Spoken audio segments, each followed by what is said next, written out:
Welcome to NextGen Practice Management Charge Entry Training. Charges are entered on the charge posting screen. NextGen allows the user to enter charges from several modules, including the Charges module, the Appointment Book, the Appointment List, and the Patient Chart module. For manually entering charges, click on the Charges icon.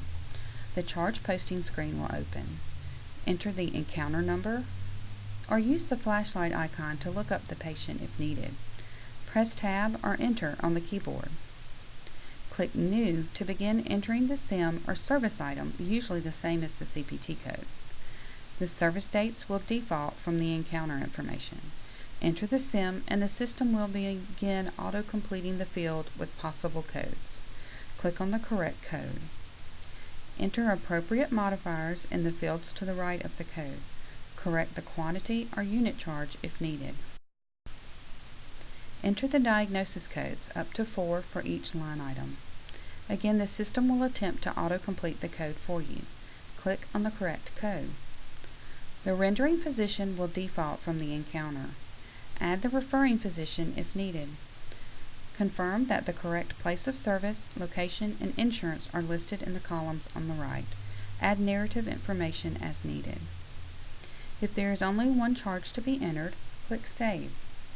If additional charges should be added, click Next and repeat these steps. After all charges have been entered, click Save and then exit the screen. Access the charge posting screen from other modules by right-clicking on the encounter and selecting Charges. The patient information and encounter number will default. Follow the steps discussed previously to complete the process. Processing charges from NextGen EHR begins in the same way as before, with looking up a patient, entering the encounter number, or right-clicking on the encounter.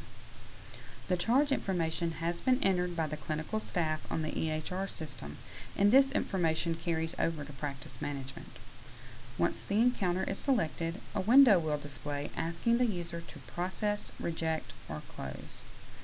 Processing charges will add them to the encounter and give the user the opportunity to review them and confirm that the charges are correct.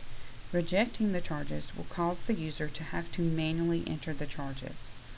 Closing will leave the EHR charges in a pending status and they can be processed at a later time.